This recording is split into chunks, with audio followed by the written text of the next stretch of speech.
Students, welcome back to the class. आज की class final goods और इंटरमीडिएट गुड्स के बीच में डिफरेंस देखो हम लोग समझेंगे भी, प्लस मैं आज की क्लास में आपको ये डिफरेंस 6 के 6 पॉइंट रटवा कर मारूंगा। तो बस आपका काम ये है कि वीडियो शुरू से लेके एंड तक जरूर देख लेना। चलो तो सबसे पहले पॉइंट की बात करेंगे, मीनिंग की बात करेंगे। बेसिकली जब भी किसी भी चीज के बीच में आप डिफरेंस लिखते हो ना, तो पहले उसकी मीनिंग ही लिखा करो। क्या होते हैं इंटरमीडिएट गुड्स, क्या होते हैं फाइनल गुड्स। देखो सबसे पहले इंटरमीडिएट गुड्स वो सभी गुड्स जिनका अभी प्रोडक्शन कंप्लीट नहीं हुआ है, जो अभी अंडर प्रोसेस है, यानी जो अभी बाउंड्री लाइन ऑफ प्रोडक्शन के अंदर है, वो आपके इंटरमीडिएट गुड्स है। साथ ही जो अभी फाइनल यूजर के द्वारा यानी कंज्यूमर के द्वारा, प्रोड्यूसर के द्वारा, जो फाइनल यूजर के द्वारा यूज नहीं किए जाते हैं, वो इंटरमीडिएट गुड्स कहलाते हैं। यानी जिनको हम और आप अभी यूज नहीं कर सकते हैं, जो अभी अंडर प्रोसेस है, जिनका अभी प्रोडक्शन चल रहा है, जो प्रोडक्शन प्रोसेस के अंदर है, वो आपके इंटरमीडिएट गुड्स कहलाते हैं। और जिनका प्रोडक्शन कंप्लीट हो चुका है, जो फाइनल यूजर के द्वारा यूज किए जा सकते हैं, वो आपके फाइनल गुड्स कहलाते हैं। तो मीनिंग तो क्लियर हो गई। शॉर्ट में इंटरमीडिएट गुड्स जो बाउंड्री लाइन ऑफ प्रोडक्शन के अंदर है, फाइनल यूजर के द्वारा यूज नहीं किए जा सकते, जबकि final good boundary line of production के बाहर है, फाइनल यूजर के द्वारा यूज किए जा सकते हैं। चलो देखो जरा एक बार मीनिंग। तो these goods are within the boundary line of production and not ready for use by their final user. जबकि फाइनल गुड्स की बात करें तो outside the boundary line of production, दूसरा ready for use by their final user. चलो second point पर आता हूं। सेकंड पॉइंट है ऐसा रॉ मटेरियल। क्या इंटरमीडिएट गुड्स को आप ऐसा रॉ मटेरियल यूज कर सकते हो?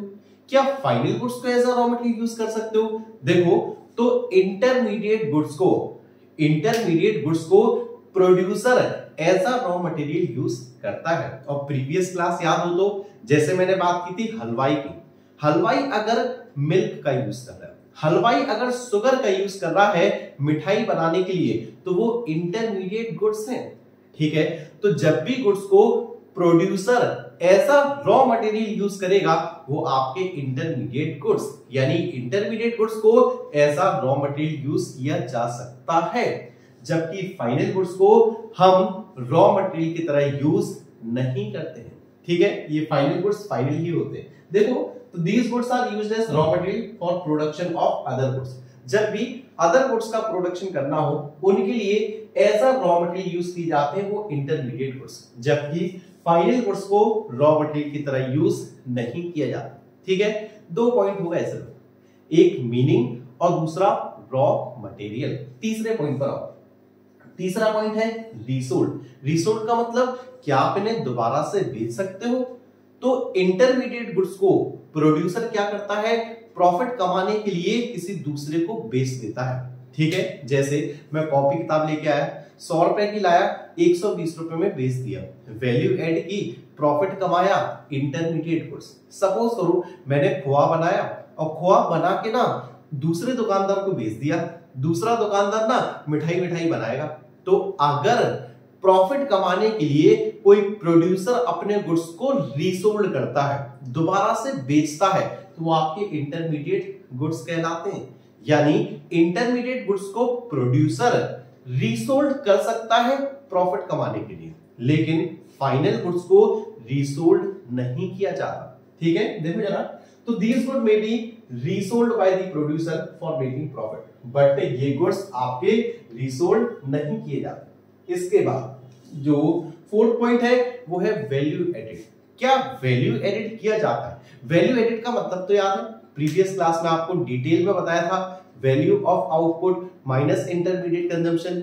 नेशनल इनकम में पहला मेथड भी आपको यही पढ़ाऊंगा। अच्छा, इन शॉर्ट समझ लो। ठीक है, सपोज करो मैं रॉ मटेरियल लेके आया 500 रुपए का, रॉ मटेरियल पेपर्स लेके आया, बनानी है कॉपी। ठीक है, 500 रुपए का रॉ मटेरियल लेके आया, कॉपी बना के तैयार हुई और 2000 रुपीज में बेच दी। भैया रॉ मटेरियल कितना के लाए थे? 500 रुपए का। बेच कितने में ले रहा हूं, 2000 रुपए में कॉपी बना के बेच रहा हूं, यानी 1500 रुपए वैल्यू ऐड किया गया है मेरे द्वारा, यानी प्रोड्यूसर के द्वारा। तो जो इंटरमीडिएट गुड्स होते हैं उसमें वैल्यू ऐड होती है, इंटरमीडिएट गुड्स में वैल्यू ऐड की जा सकती है, वैल्यू ऐड होती है, जबकि फाइनल गुड्स में कोई भी वैल्यू ऐड नहीं होती। ठीक है, ये रीसोल्ड और ये वाला पॉइंट थोड़ा सा मिलता जुलता भी है, क्या कह सकते हैं, एक दूसरे का अपोजिट है जस्ट। ठीक है, इसके बाद आओ एक्सपेंडिचर यानी खर्चा। तो इंटरमीडिएट गुड्स के ऊपर जो भी खर्चा किया जाता है उसे इंटरमीडिएट कॉस्ट या इंटरमीडिएट कंजम्पशन बोलते हैं। ठीक है, जबकि जो फाइनल गुड्स के ऊपर पैसा खर्च किया जाता है उसे बोलते हैं फाइनल एक्सपेंडिचर। ठीक है, और फाइनल एक्सपेंडिचर याद हो तो कंज्यूमर जो खर्चा करता है कंजम्पशन एक्सपेंडिचर, प्रोड्यूसर जो फाइनल गुड्स पे पैसा खर्च करता है वो इन्वेस्टमेंट एक्सपेंडिचर। तो यहां पर जो भी एक्सपेंडिचर किया जाएगा फाइनल गुड्स पे वो कहलाएगा आपका फाइनल एक्सपेंडिचर। सीधा था, आसान सा पॉइंट था। Expenditure on intermediate goods is known as intermediate cost और इंटरमीडिएट कंजम्पशन, और expenditure on final goods is known as final expenditure. ठीक है, कितने पॉइंट हो गए अभी, 5 पॉइंट याद हो गए। पहला मीनिंग याद होगी शायद, बाउंड्री लाइन ऑफ प्रोडक्शन याद करो, फाइनल यूजर याद करो। ठीक है, तो पहला पॉइंट आपका मीनिंग था। दूसरा रॉ मटेरियल, इंटरमीडिएट गुड्स को ऐसा रॉ मटेरियल यूज किया जाता है, फाइनल गुड्स को नहीं किया जाता। ठीक है, रीसोल्ड, इंटरमीडिएट गुड्स को रीसोल्ड कर सकते हैं, फाइनल गुड्स को रीसोल्ड नहीं करते प्रॉफिट कमाने के लिए। ठीक है, then value added, intermediate goods में वैल्यू ऐड होती है, फाइनल गुड्स में वैल्यू ऐड नहीं होती। ठीक है, पांचवा पॉइंट पड़ा एक्सपेंडिचर, इंटरमीडिएट गुड्स पे जो खर्चा करते हैं इंटरमीडिएट कॉस्ट या इंटरमीडिएट कंजम्पशन कहलाता है, और फाइनल गुड्स पे जो खर्चा करते हैं वो फाइनल एक्सपेंडिचर। एक लास्ट पॉइंट, आसान सा पॉइंट, वो है नेशनल इनकम।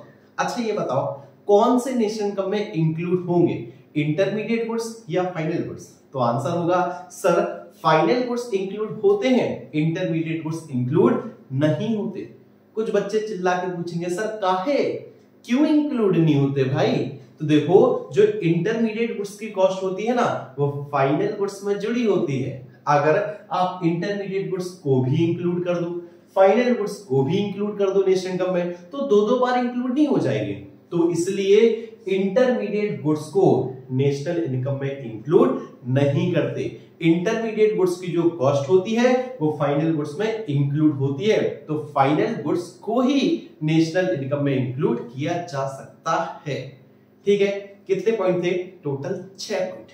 ठीक है, याद करो meaning, raw material, resold, value added, expenditure और नेशनल इनकम। अब आप में से कुछ बच्चे कहेंगे सर 4 पॉइंट याद हो जाते हैं, एक भूल जाते हैं, या कुछ कहेंगे सर मैं तो 3 ही पॉइंट याद होते हैं। बच्चा लोग स्टार्टिंग में क्या कहा था, 6 के 6 पॉइंट याद करके जाओगे। एक छोटी सी लाइन बोल रहा हूं, इसे याद कर लो बस। ठीक है, बस इसे देखो, एक्सपेंडिचर मींस खर्चे का मतलब क्या होता है, expenditure means value added in national income. भैया नेशनल इनकम में वैल्यू ऐड करोगे खर्चा होगा, और अगर गुड्स को रीसोल्ड करोगे, रॉ मटेरियल को रीसोल्ड करोगे तो भी खर्चा होगा। तो लाइन याद करो, expenditure means value added in national income and resold of raw material.